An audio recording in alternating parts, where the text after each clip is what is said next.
My life in Toronto, Ontario, had always been a quiet hum, a predictable rhythm of work, studies, and family. At 34, I was a woman finding her footing, pursuing a college education that I hoped would open new doors. My mother, a vibrant woman of 55, and her husband, Elle, who was 65, had generously offered me and my small family the basement apartment of their home when I decided to go back to school. It seemed like a perfect arrangement, a chance to save money while I focused on my studies, and a way to be closer to my mom. For 16, maybe 17 years, my mother and Elle had been married. Their relationship, from my vantage point as a distant daughter living her own life, had always had its peculiarities, moments that raised an eyebrow, but I'd always told myself it wasn't my business. I'd moved out at 18 and given them their space. Now, living beneath them, a different perspective began to unfold. About a year and a half into my program, a shadow fell over our lives. My mother received a devastating diagnosis: ovarian cancer. The news hit us like a physical blow, leaving us breathless. Just a week before she was due to undergo surgery to remove the tumors, one of the big ones ruptured. The doctors did what they could, but the cancer, relentless and insidious, had spread. She was re-diagnosed with a different, rarer form of cancer, one that had found a home in her connective tissue. The prognosis was grim, a 2-year estimate without treatment. This was the moment everything changed, the turning point where Elle, my seemingly harmless stepfather, revealed a darkness I had never imagined. I remember that day vividly. We were at the oncologist's office, the sterile smell of the clinic doing little to calm the rising anxiety within me.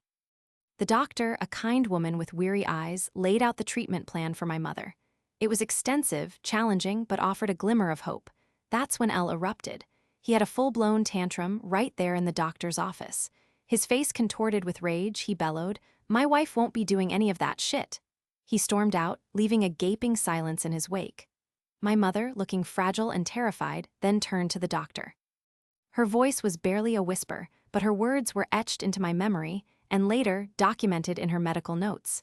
She feared for her life because she knows if she doesn't do the treatments, she will die, but she also knows that Elle won't let her. My stomach clenched. This wasn't just anger, this was control, raw and terrifying. From that day forward, Elle's abuse escalated. It was a suffocating, insidious campaign designed to break my mother's spirit and prevent her from seeking the life-saving treatment she desperately needed. He became verbally, mentally, and physically abusive. He drained their joint bank account, leaving my mother without even enough money to buy herself a loaf of bread. I remember the day she tried to drive herself to an appointment, only to discover the brake lines on her car had been cut. It was a chilling realization that he wasn't just trying to control her, he was actively endangering her. He did everything in his power to stop her from doing treatments. If she had treatments scheduled twice a week, every week, she would perhaps be able to get to half of these, and only if my spouse or I drove her. We became her lifeline, her clandestine chauffeurs, navigating Elle's watchful eye and constant interference. Every missed appointment was a punch to my gut, a slow erosion of her chances. The situation became unbearable. My mother, withered by illness and terror, eventually moved into my unit in the basement. It was a small space, but it offered a sanctuary from the relentless torment upstairs. I began to openly defend her against him. The day I confronted him, my voice trembling but firm, I told him, "If you don't stop, I will be doing everything in my power to ensure that you are held responsible for her death." He just laughed, a cruel, mocking sound that still rings in my ears. "I'm a woman," he sneered. "What can you do to me?"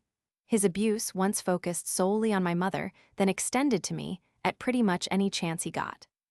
He'd make snide remarks about my intelligence, try to undermine my decisions, and even physically block my path if he thought I was helping my mother. That's when I knew. I had to fight him, not just for my mother's sake, but for my own sanity. The moment Elle laughed at me, something ignited within me. It wasn't just anger, it was a cold, calculated resolve. I hired my mom a lawyer, a sharp, empathetic woman named Sarah. Then I did something drastic. I changed my college program. My focus shifted entirely to criminal law. I wanted to learn everything I could about how the system worked, how to navigate its labyrinthine pathways, and how to use it to bring Elle to justice. This wasn't just about revenge, it was about ensuring that what happened to my mother would not go unpunished. The next 8 months were a blur of intense study, legal research, and meticulous evidence collection. I set up security cameras in the home, strategically placed in common areas. Elle knew about these cameras. I hid nothing. He was aware he was on camera in certain areas of the home. I wanted everything documented, every instance of his abuse, every word of his threats, every action that contributed to my mother's suffering. The footage became damning proof of his depravity. During this time, a flicker of hope emerged on the financial front. My mother and Elle co-owned the home as joint tenants, meaning they held equal, undivided interests. Everything they had together was 50-50. I had already been pre-approved by the bank to purchase his 50% of the house. All he had to do was sign one piece of paper, agree to the sale, and within 30 days he could have had $250,000. It was a straightforward, mutually beneficial offer that would have removed him from our lives. But he refused. His arrogance was monumental. I wasn't going to get his house, he declared, his voice dripping with malice, when he was going to put my whole family on the street. And yes, that entire conversation was caught on camera. His words were a clear testament to his intent. He wanted us homeless, broken. Sarah, my lawyer, and I had built a formidable case. The time came to serve Elle with a summons to attend court. He refused. He scoffed, claiming he knew more than the lawyers and was not going to show. His hubris was his undoing. Because of his failure to appear, we ended up winning in court. It was a quiet victory, achieved not with a bang, but with his pathetic whimper of defiance. Sole possession of the home was given to my mother. All of his assets were locked and put under my mother's supervision to prevent him from liquidating them. A restraining order was issued, prohibiting him from coming near the house or my mother. And crucially, he was not allowed to leave Canada. That very night, the police arrived. Elle was evicted. It was a moment of raw, unadulterated triumph, seeing him escorted out, his face a mask of disbelief and sputtering rage. The locks were changed, a symbolic and very real barrier erected between his cruelty and our fragile peace. With him finally out of the home, my mother was able to get onto the Ontario Disability Support Program, known as ODSP. This was a game changer. She now had access to transportation offers through ODSP and the cancer societies. She could finally and safely start the treatments she so desperately needed. The relief was palpable, a weight lifted from our shoulders. Sarah and my mother also took another crucial legal step. They broke the joint tenancy on the home and became tenants in common. For those unfamiliar with Canadian property law, joint tenancy is common for married couples. If one passes, the home automatically goes to the surviving spouse. Tenancy in common, however, allows parties to own their equity separately. In the event of a death, that equity is transferred according to a will. This distinction was super important. While my mother was still lucid, she meticulously set everything up so that when, and if, she did pass, the house and everything she owned would come directly to me. It was her final act of protection, a legacy of love and defiance against Elle's greed. The next 2 years were a relentless cycle of medical appointments, chemotherapy sessions, and ongoing court battles with Elle. Even after being evicted, he continued to be a thorn in our side. He refused to deal or even to sign divorce papers, rejecting every offer presented to him. His goal was clear. He was simply waiting for my mother to die, believing he would then take everything. This was not speculation. He actually told not only my lawyer, but also the judge in a court settlement meeting that very thing. He said he refused to sign or deal with anything else, and would not attend any more meetings because he would wait for my mom to die and take everything.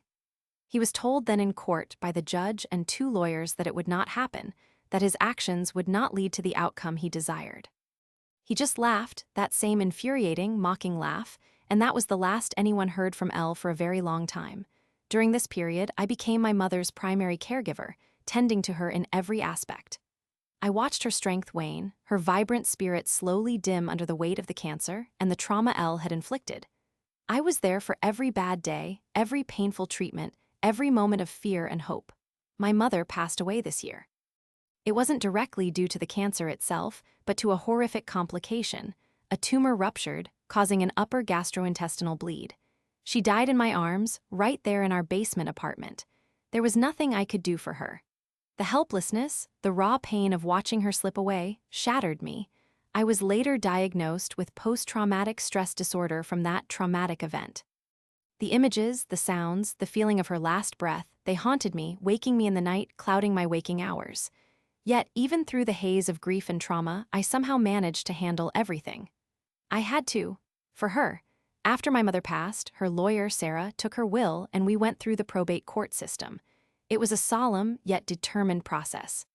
Because my mother had been granted sole possession of the house, and as per her will, and crucially, the videos that my lawyer and the judges had all set up prior to her passing, everything was to be transferred to me.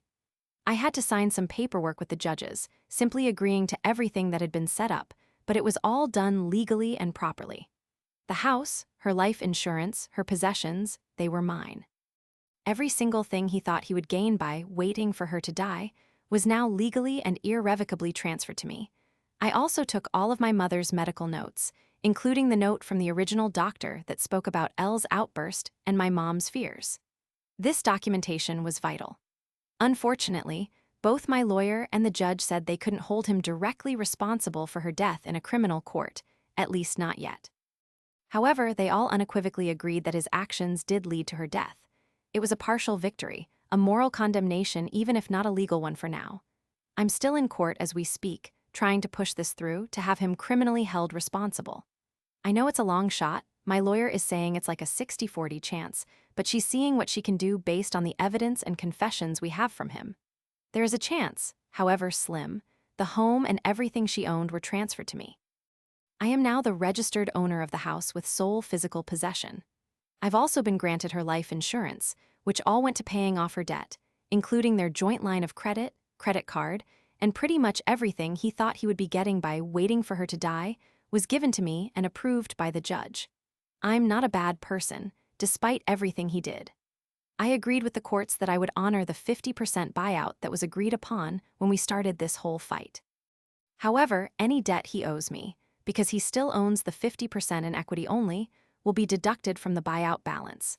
We will also not be getting the house reappraised because of the significant renovations this house needs that I will be paying for. He now owes me over $50,000 in debt, and it's climbing based on any renovations I do to the home during my ownership, paying off the joint mortgage, and paying off the joint line of credit. My lawyer also wants to go for 50% of all legal fees and 50% of anything I lose due to my PTSD diagnosis from all of this. But they need to find him first. Elle, true to his word of disappearing, changed all his contacts and has not updated the courts on his whereabouts. After my mother passed, the claim he opened to get the house back was thrown out in the court system, officially listed as abandoned claim and title. I showed up in court for that hearing, but he did not. His arrogance, once again, sealed his fate. After some internet digging, a friend of mine discovered that Elle had taken off to Mexico and was no longer in Canada. This, of course, violates the court order that was placed on him when he was evicted from the home. He was not to leave Canada until things were settled. So that's a whole different story there, and my lawyer is handling that part because it has nothing to do with me personally, beyond being another point of his contempt for the law. But until he returns, the courts are not worried about really anything from his side. In the event he doesn't return, and let's just say he dies in Mexico, my lawyer and the judge have advised me that we will just petition his estate with the court for the 50% equity to be transferred to me as collateral to the debt that is owed. However, I still own the house, I have sole physical possession, and in all legal aspects, the house belongs to me. He cannot touch it. If he does come back, he will be facing repercussions for leaving Canada without permission. But if he does try and reopen another claim to get the house back, he can't.